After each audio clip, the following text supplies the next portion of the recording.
여러분 안녕하십니까?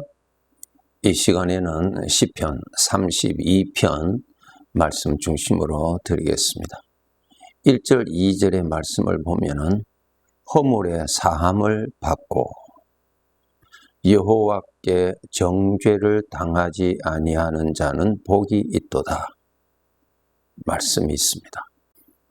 여러분 창세기 1장을 읽어보면은 하나님께서 만물의 주인이심을 알려주시고 계십니다. 왜 하나님께서 만물의 주인이신가 하면은 하나님께서 창조하셨기 때문에 그러한 것입니다. 그 만물 중에 사람도 속합니다. 나를 창조하신 이가 하나님이십니다. 부모님이 아니죠. 하나님이 창조하셨어요. 하나님이 창조하셨으니까 하나님이 주인이십니다. 주인에게는 법이 다 있습니다. 그 법 중에 하나가 죄를 지으면 반드시 형벌이 있다는 것이 하나님의 법입니다. 주인의 법입니다. 그런데 우리 사람은 영원히 사는 영적인 존재로 하나님이 창조하셨습니다. 그렇기 때문에 죄에 대한 형벌은 내가 영원히 살기 때문에 그 형벌이 영원합니다. 죄는 사라지지 않습니다. 그래서 이 세상을 살아갈 때 하나님의 법 앞에서 사는 것인데 죄를 지으면 그 죄는 영원히 남아있고 그 죄에 대한 형벌은 영원히 주어집니다. 전도서 12장 마지막 장에 보면은 젊은이들아, 너의 창조주를 알고 인생을 살아라. 너의 삶이 어떠하든 너의 삶에 대한 심판이 주인으로부터 있는 것을 알고 살아라고 말씀하고 있습니다. 사람이 이 몸을 떠난다는 말은 주인 되시는 하나님의 말씀을 통해서 알려주시는데 심판을 받는다고 했습니다. 이 세상에서 일평생 살면서 지은 죄, 그 죄는 영원히 남아 있습니다. 사라지지 않습니다.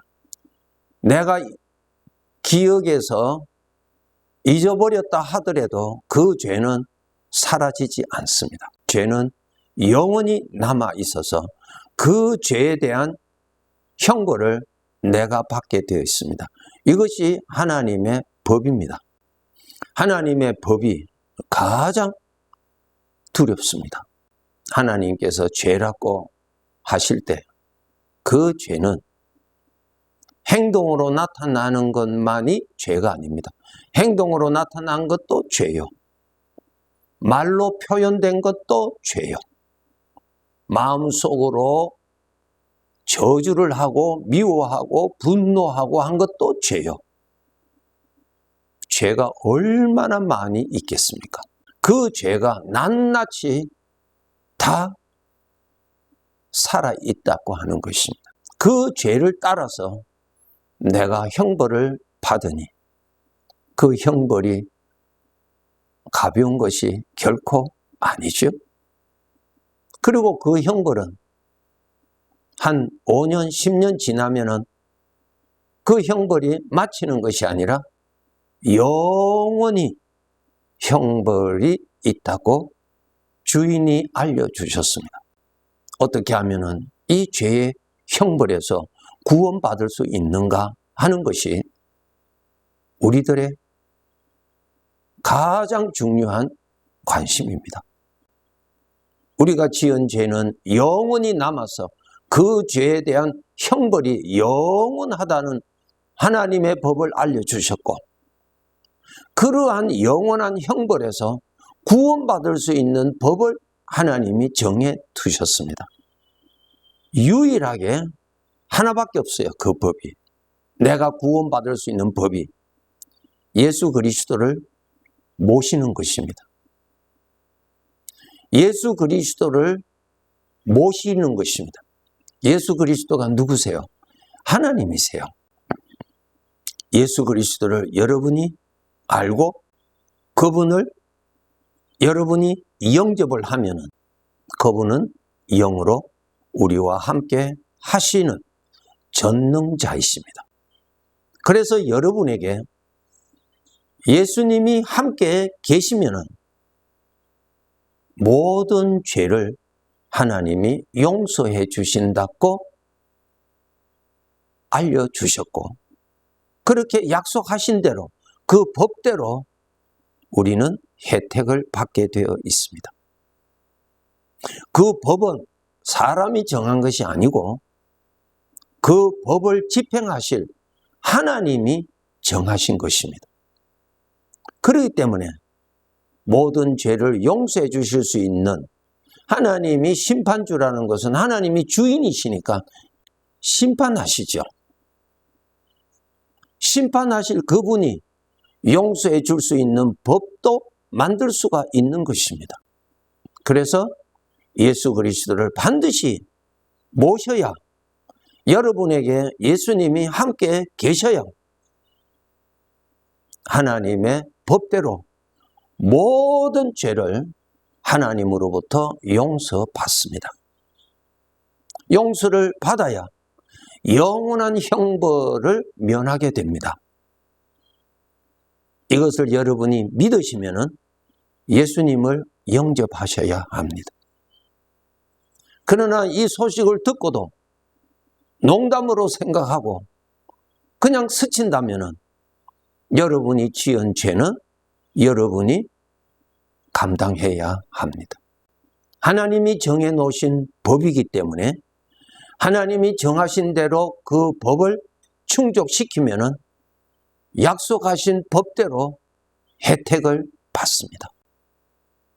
이제 예수 그리스도를 모심으로 인하여서 하나님 앞에서의 나의 모든 죄를 용서함 받게 되었습니다.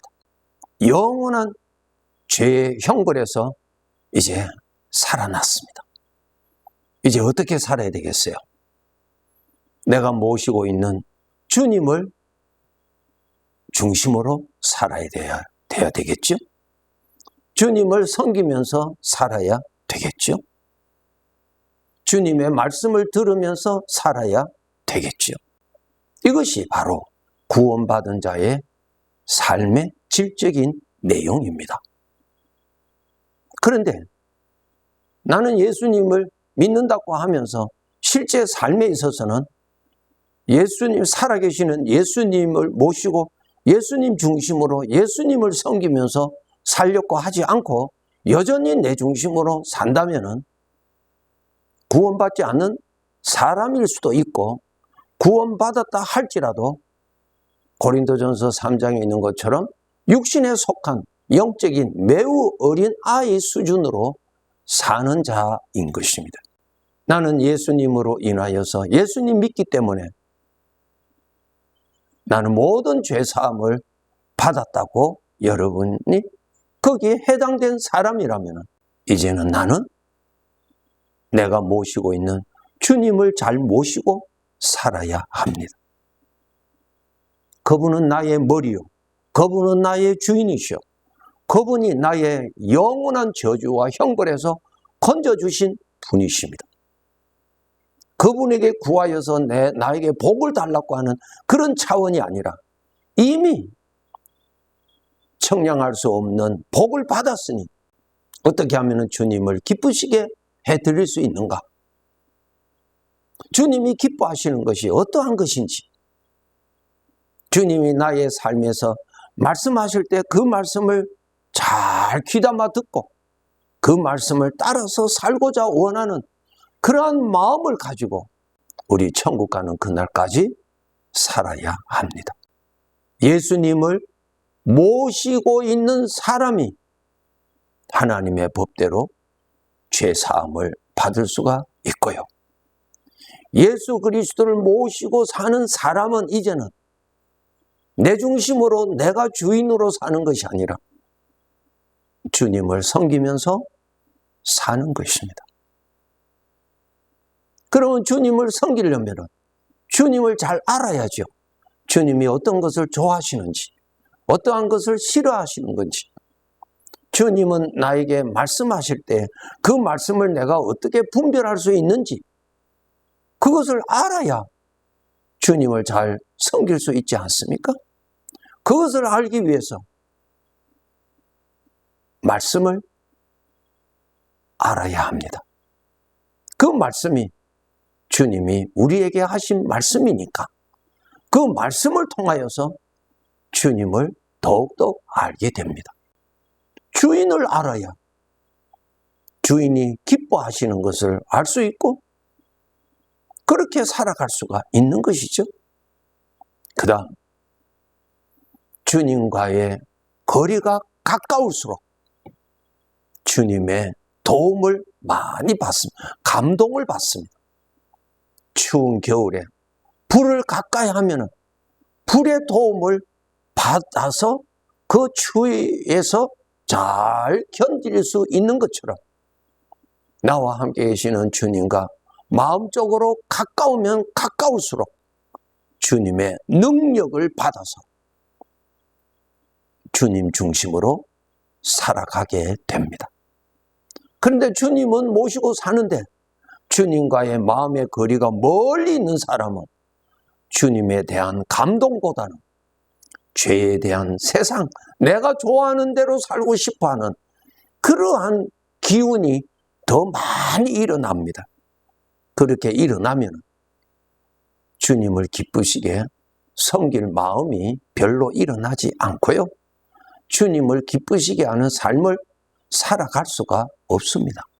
나라고 하는 영원히 사는 나 존재의 영원한 복은 나와 함께 계시는 살아계시는 주님이십니다. 이제는 그의 삶의 초점이 내가 모시고 있는 주님을 중심으로 살게 되어 있습니다. 이렇게 하는 것이 주님이 좋아하시겠다. 내가 이렇게 말을 해야 주님이 들으시기에 기뻐하시겠다. 모든 판단의 기준을 주님에게 두고 주님을 섬기는 것입니다. 이렇게 사는 것이 구원받은 자의 정상적인 삶입니다.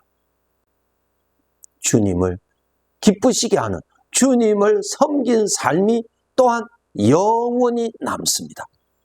영원히 남는 것이 두 가지죠. 죄, 영원히 남습니다. 두 번째로는 주님을 기쁘시게 하는 삶, 주님을 섬긴 삶이 영원히 남습니다.